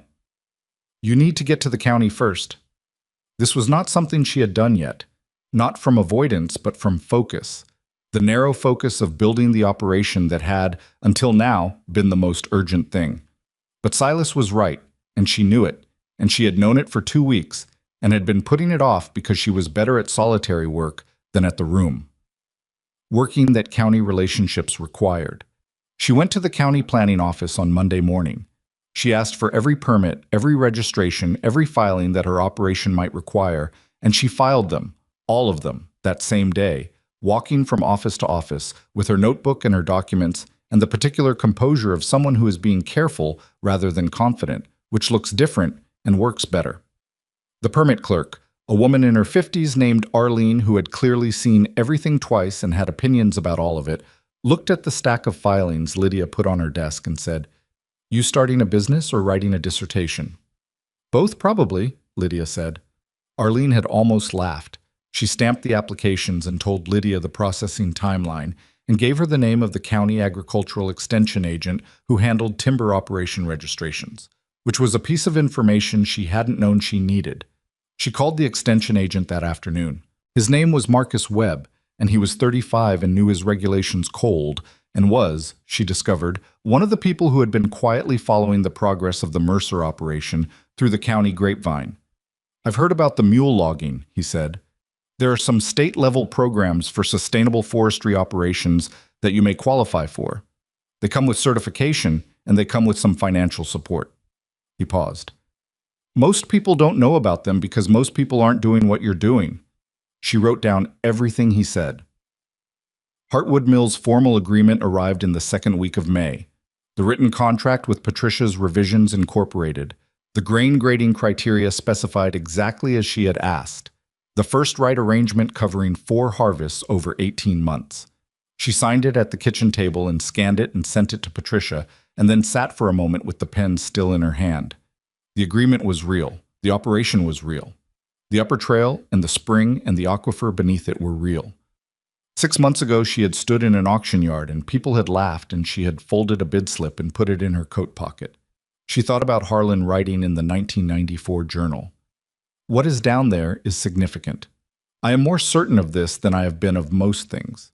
She thought about a man who had been certain of something for 30 years and had chosen patience over announcement, who had waited not because he lacked urgency, but because he understood that some things can only be proven by doing them, and that the proving takes longer than the knowing. She thought about Cora saying he felt the weight of it, the responsibility of a piece of land that had been protected, partly, by its own difficulty. The upper ridge that had been saved by being too steep for machinery, too inconvenient for the men who might have damaged it. She thought about 15 mules that everyone had called worthless. She put the pen down.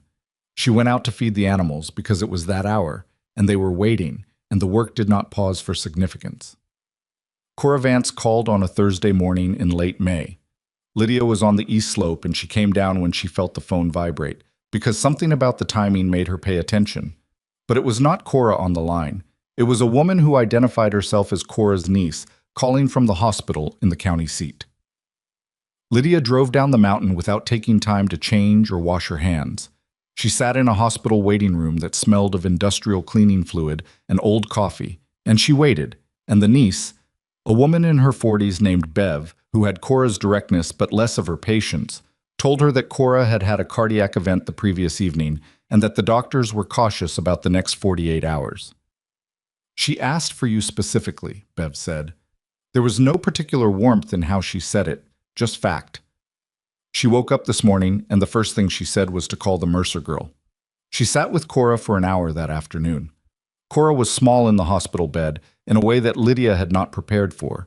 She had known Cora primarily as a presence, rather than a person with physical dimensions, a voice and a directness and a memory that went back further than anyone else's. Seeing her reduced to the particular smallness of hospital rooms was a specific kind of hard, but Cora was awake, and she was herself, which was to say she was direct. Don't make a face, Cora said. I'm 83, not dead. You told me you didn't know your age. I know it fine, I just don't see why other people need to. She looked at Lydia with the familiar steady attention. Tell me what's happening with Vess, Lydia told her. The rejected offer, the procedural challenge, the in-person visit, the county filings. Cora listened. You went to the county yourself. Monday. Good. She was quiet for a moment. Harlan should have done that sooner. He trusted the work to speak, and mostly it did, but there were years it would have helped to have the relationships in place. She looked at the ceiling. He knew it too. He was better with land than with people. I'm not sure I'm better, Lydia said. You're different, Cora said. Different is enough. She turned her head on the pillow to look at Lydia directly. I have something for you. It's in the house. Bev knows where. A box on the shelf in the back room, marked with an H. She paused. Harlan left it with me 20 years ago. He said to give it to whoever came to work the property, and meant it. She paused again. He told me what to look for. Told me I'd know when I found the right person. Lydia was very still. What's in the box? I don't know exactly. I never opened it. Cora looked at her. But he said it was the last piece, the part that made the rest of it make sense. The room was quiet, except for the soft machine sounds that hospital rooms accumulate. Lydia looked at the woman in the bed, 83 years old, small and sharp and still entirely herself, holding a piece of a story that a man named Harlan had entrusted to her 2 decades before. Cora, she said, he trusted you with this for 20 years. He trusted me with a lot of things, Cora said. That's what you do with people you trust. You give them the things that matter, and you let them hold it. She closed her eyes for a moment, not from weakness, but from something that looked more like resolution. Go get the box. Bev led her to the back room without conversation, which suited Lydia fine. The house was the kind of house that accumulates a life rather than decorates one. Shelves that held what was useful and what was remembered without distinguishing between the two. A ceramic mug with a chipped handle next to a photograph. A folded piece of paper next to a seed catalog 20 years old. Lydia looked at none of it directly. It felt like reading someone's mail. The box was on the 3rd shelf, marked with a single letter H in black marker on masking tape. Harlan's handwriting, the same careful, cramped hand from 41 composition notebooks. It was a shoebox, old, the cardboard softened at the corners with age. Bev pointed at it and left without being asked, which was the most considerate thing she did that day. Lydia carried it to the kitchen table and sat down. She did not open it immediately.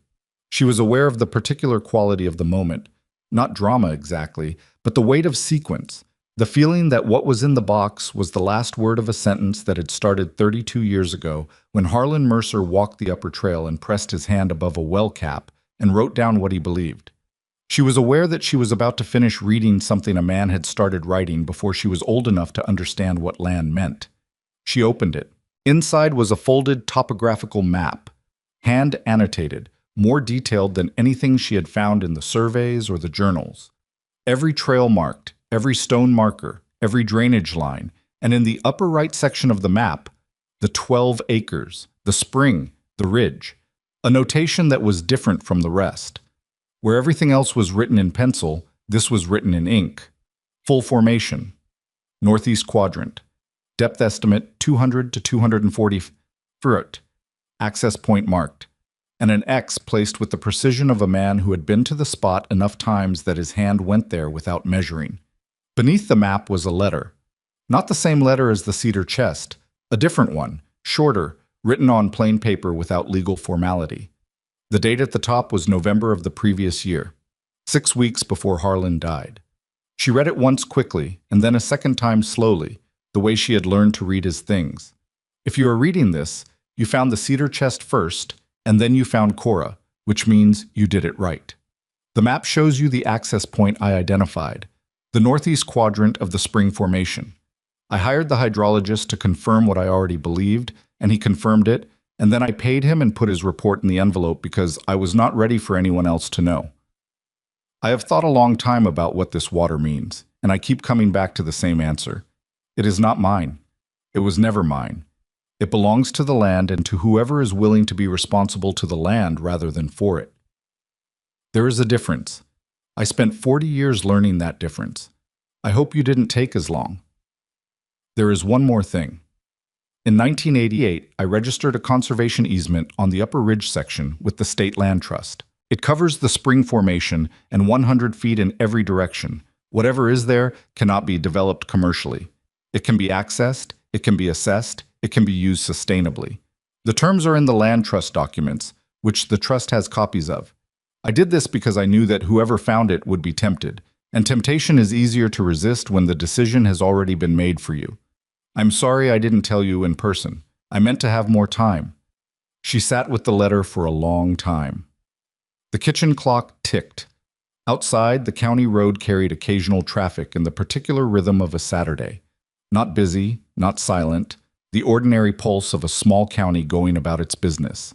She thought about a man sitting down to write this letter in November, knowing the calendar was running out, choosing what to say and what to leave for the box and what to leave for the trail itself. He had registered the conservation easement in 1988, 35 years ago. Before the hydrologist, before the deed correction, before any of the documents in the cedar chest. He had made the irreversible decision first and built the rest around it. He had removed the commercial temptation because he knew what commercial temptation did to good judgment, and he had made the removal permanent so that it couldn't be undone by a bad year or a large offer. Vess's offer, she understood now, had never been about the land. It had been about the water, and the water as of 1988 was already protected. She called Patricia from the car in Cora's driveway. "The Upper Ridge Spring Formation," she said when Patricia picked up. "There's a conservation easement registered with the State Land Trust, 1988. Harlan registered it." A silence. "Patricia." "I'm here. I'm thinking." Another silence, shorter. "If the easement predates Vess's adverse possession claim period, and 1988 does easily, then his claim fails on its face. You can't establish hostile use against a protected formation. And the commercial development angle he's been implying as leverage disappears entirely." Her voice had changed. Not excited exactly, but sharper. "Do you have documentation?" "Harlan said the land trust has copies. I have a letter referencing it." "Get me the land trust name and I'll pull the registration. If this is recorded properly, Vess's entire legal strategy collapses." She paused. "Lydia, this changes the timeline considerably."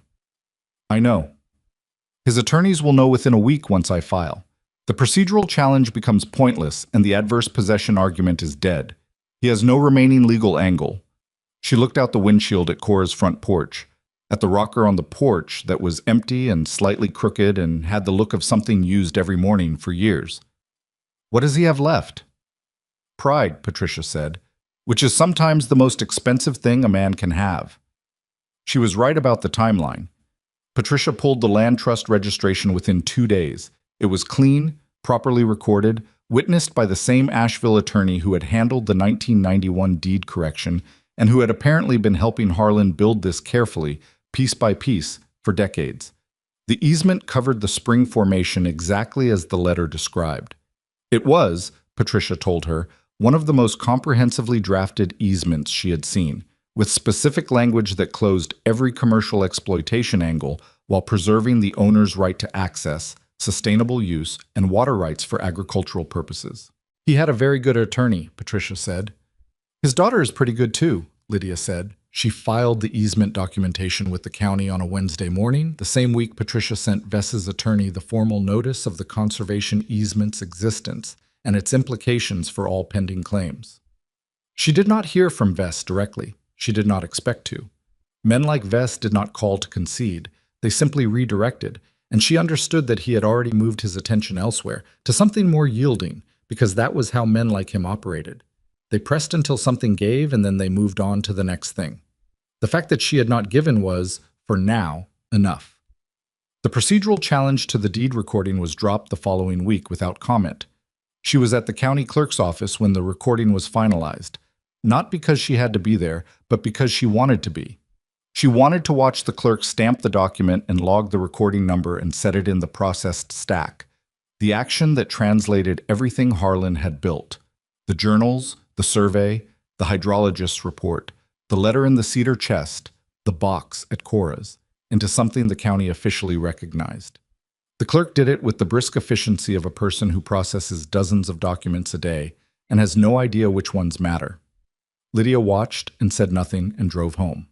She stopped at the diner on the way through Delwood and had coffee and a piece of pie she didn't particularly need but ordered anyway, because some things deserve a small acknowledgement.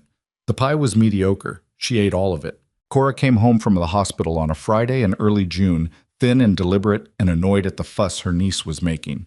Lydia brought coffee and sat with her on the porch in the crooked rocker's companion chair and told her everything: the easement, the drop challenge, the deed recorded. Cora listened without interrupting, which meant she had already known most of it. "Bev told me," Cora said, which confirmed it. "Did Harlan tell you about the easement?" Lydia asked. "He told me he had made the decision permanent." Cora looked out at the road. "He didn't give me details. He said some things are better not known specifically because then nobody can be pressured about them." She paused. "He was a careful man." "He was more than careful," Lydia said. "He was strategic." "He was both," Cora said. "Careful men aren't always strategic. Strategic men aren't always careful. He was both at the same time, which is harder than it sounds." She looked at Lydia. "You're starting to be both." "I'm still more careful than strategic." "That's fine. You've got time to even out." She picked up her coffee. "What are you going to do with the spring?" "Marcus Webb, the extension agent. He knows a hydrologist who does assessments for the state conservation programs. I'm going to have the formation assessed properly, updated from Harlan's 2001 survey." She paused. "Within the easement terms. Agricultural water rights for the operation. The animals drink a lot of water." Cora almost laughed, the closest she usually got. "Harlan would say that's exactly right." "The easement also allows for educational access," Lydia said, "which I'm thinking about, long term." She had been thinking about it since she read the letter, tentatively, not yet a plan but a direction. What Silas knows, what the journals document, the mule logging protocol we've built this year. It's not... There are people who would benefit from having access to that knowledge. Younger people trying to do what I'm doing without a Silas Boone to show up at their barn. Cora looked at her for a long moment. "You're thinking about teaching it?" "Eventually, when I understand it well enough." "You understand it better than you think." Silas says the same thing. "Silas has better judgment than he lets on," Cora said. She looked back at the road. A truck went past. Phil Darden's, Lydia recognized it, and Phil raised a hand off the wheel as he passed, which in Clanton County was a full greeting. "The county's talking about you differently than they were," Cora said. "You know that. You told me people were starting to." "I told you they might. Now they are." She set her coffee down. Dale Pruitt told someone at the hardware store that the Mercer girl knew more about working timber than he'd given her credit for. Coming from Dale, that's a public apology. Lydia thought about the auction yard, about the microphone and the laughter and the bid slip in her coat pocket, about driving home with 15 mules in a borrowed trailer on a November morning with $4 left to her name. "It's not an apology," she said, "but it's enough." "It usually is," Cora said. The summer came in hard and fast the way Blue Ridge summers do. Humidity that arrived overnight and settled in like a permanent tenant, the kind of heat that made early morning work a necessity rather than a preference. She was up by 5 every morning by mid-June, the barn work done before 7, the slope work in the cooler morning air before the heat built. The mules had adapted to the rhythm. The way working animals adapt when the work is consistent and the care is reliable. Not happily exactly, because mules are not primarily concerned with happiness, but with the settled competence of creatures who have found their function. All 15 were working now. This had happened gradually, without ceremony, across the spring, the last 3 holdouts finding their way into the rotation through patient repetition and the particular social pressure that working animals exert on one another. Bristol, who had scared her most in those first weeks, had become one of her most reliable heavy-haul animals. Strong, now predictably tempered, with a steadiness on difficult terrain that she had stopped being surprised by and started relying on. The Heartwood Agreement ran smoothly through its first 3 scheduled harvests. Eugene Greer came out twice more, once in May and once in July. And both times he walked the slopes and asked hard questions and seemed to find the answers acceptable, which from Greer meant they were more than acceptable. He had started telling people about the operation. She understood through the supply chain, not loudly, not with promotion, but in the quiet professional way that men with 27 years of reputation protect that reputation by being selective about what they associate it with. 2 furniture makers had contacted her directly, one from Virginia, one from North Carolina, both wanting to know if they could source material directly, bypassing the mill. She had redirected them to Greer because the arrangement she had made was the arrangement she intended to honor, and because Greer's expertise in grading and certification added value. She couldn't provide herself, and because she had learned from Harlan's journals and from Silas and from 6 months of mountain work that the temptation to cut out the middleman was usually the temptation to carry more than you were ready to carry. She turned down the Virginia furniture maker politely and the North Carolina one less politely when he called a second time and implied that her arrangement with Heartwood was limiting her revenue potential. She told him her arrangement with Heartwood was her business and he could contact Patricia Oakes if he had questions about it. She told Silas about the second call on a hot July morning while they were working the north slope of the property, a section she had been preparing for the fall harvest. He listened and then shrugged with the particular economy of a man who considered the outcome obvious. "You did right," he said. "I know. I'm just confirming it. I know that too." She was marking a red oak, measuring the diameter at breast height, recording it in her notebook. "Silas, when did you know it was going to work?" He was quiet for long enough that she looked up. He was looking up the slope toward the ridge, in the direction of the upper trail. "March," he said. "When you came down that slope after the mud freeze and the first haul was done and you didn't say anything about it, you just fed the animals and went inside." He paused.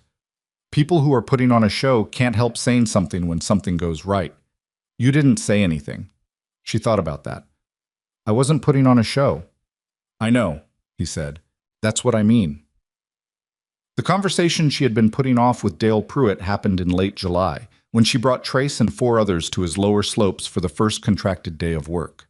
She had held the terms she had told Silas she would hold, her protocol, her marking, her timetable. And Pruitt had accepted them with less resistance than she had expected, which told her Cora had been right about the mud season and what it had shifted.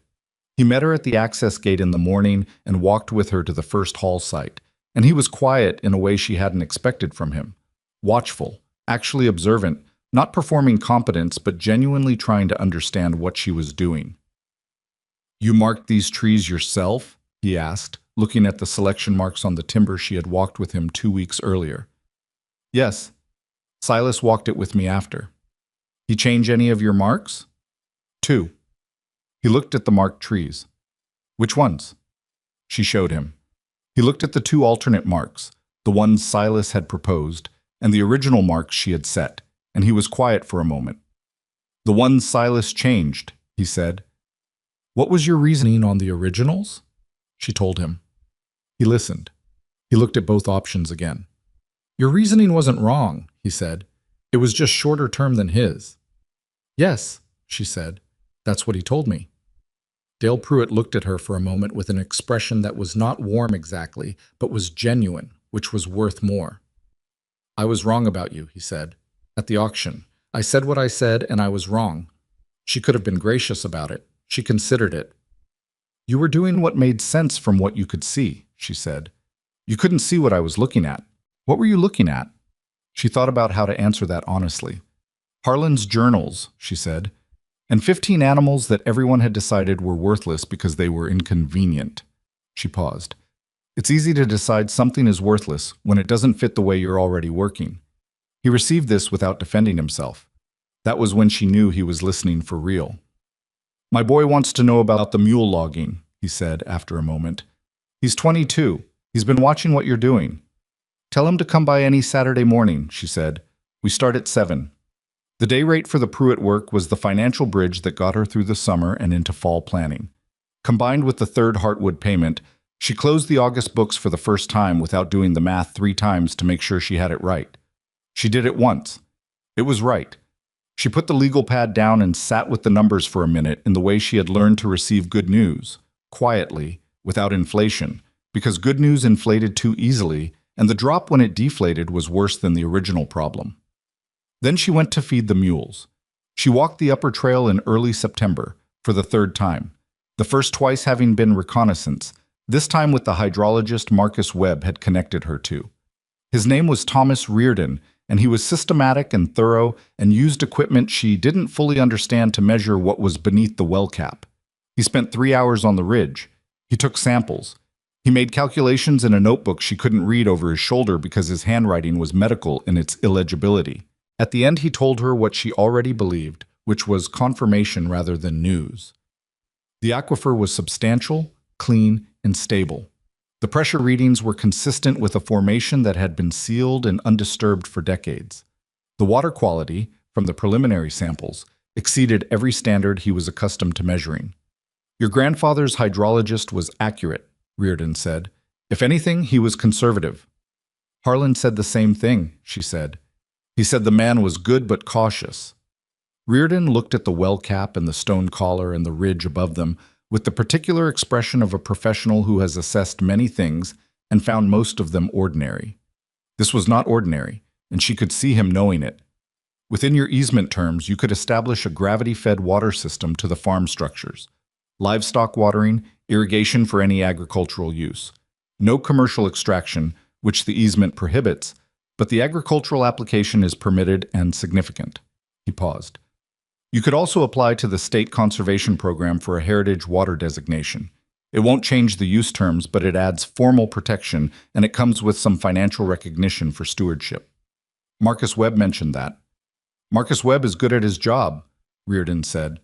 She started the water system planning that fall, working with a local contractor who had done similar gravity-fed systems in the county, and who looked at the ridge elevation and the property layout and said, with the confidence of someone who had done this enough to be bored by it, that it was straightforward work, not cheap, not fast, but straightforward. She was not in a hurry. Cora died in October. It came with the particular cruelty of deaths that follow a recovery. Cora had come home from the hospital and been herself again for 4 months, sharp and dry and present. And then on an early October morning, her heart decided it had made its last concession, and that was the end of it. Bev called Lydia before she called the county, which Lydia learned later and which told her something she hadn't known about Bev. She sat with it for a day before she did anything else. She told Silas, and he went quiet in his way and looked out at the ridge for a long moment, and then said, "She was a good woman," which was the entire eulogy he was going to give, and which was sufficient because it was true, and he meant it. She went through the week after Cora's death doing what she always did, the animals, the slopes, the notebooks, the phone calls, because that was what Cora would have considered appropriate, and because there was no version of grief that excused her from the responsibility of 15 animals who didn't understand it. At the small service in Delwood, she sat in the back and listened to Bev speak about her aunt with an awkward love that Bev couldn't quite make smooth, but that was clearly real. And she thought about a woman who had held a box for 20 years and watched a piece of land wait for the right person and never opened the box because Harlan had asked her not to, and some people are built with that kind of fidelity. She thought about fidelity, about what it cost, about who paid it and who received it, and whether the receiving was ever as heavy as the giving. She thought it probably was, just differently weighted. After the service, standing in the small yard of the Delwood Church, in the particular gray light of an October midday, Dale Pruitt came to stand beside her. He didn't say much. He said he was sorry about Cora, and she said she was too, and they stood for a moment in the kind of silence that is not uncomfortable but is honest, which is rarer than it should be between people who started wrong. My boy showed up Saturday, Dale said. He did. He's good with the animals. He's better than I was at his age. There was no pride in how he said it, just fact, and something quieter than fact underneath it. He wants to come back. He's welcome, she said. Dale nodded. He looked at the sky. I've got another 2 landowners who've asked me about your operation, whether you'd take on additional contracted work. She had been thinking about this for 2 months, about the line between enough and too much, the line Harlan had been warning her about obliquely in journal entries that talked about other men who had found something good and then expanded it until they killed the thing that made it good. She had been very aware of that line, checking for it regularly, asking herself whether the pace was still consistent with the principles or whether it was starting to run ahead of them.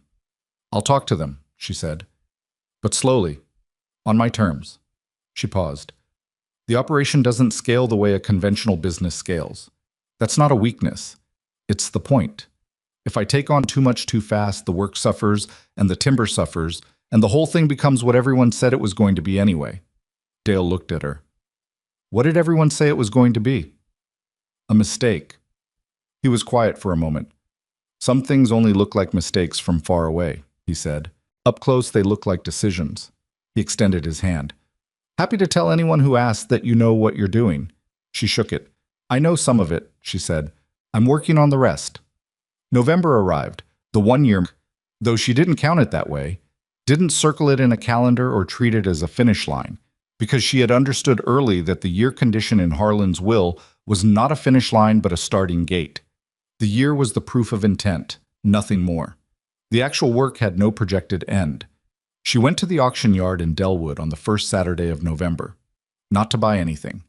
She was there because the Clanton County Agricultural Extension Office had asked her to speak for 15 minutes at the pre-auction educational session they ran quarterly, something Marcus Webb had organized, and which she had agreed to because Marcus had asked and because she had told herself she would say yes to the things that cost her something small in exchange for something that might matter.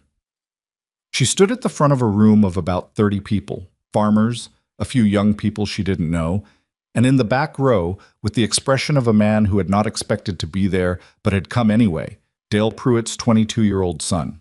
She talked about selective logging, about what Mules could access that machinery couldn't, about the difference between harvesting timber and managing a forest, about the fact that what she had learned in 12 months was the outline of what needed to be learned, and that the outline had been written 40 years earlier by a man who had been careful enough to leave it where the right person could find it.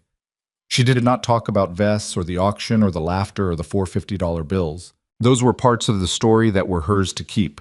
She talked about the mules specifically, about what it had meant to take 15 animals that a county had collectively decided were worthless and find out that the county had been wrong. Not because the animals were secretly exceptional, because they were exactly what they appeared to be. And what they appeared to be was genuinely useful, and the failure had been in the looking rather than the looking at. People decide what something is worth based on what they currently know how to use, she said. When the knowledge changes, the value changes. The thing itself was always the same. She paused. That's true for animals. It's true for land.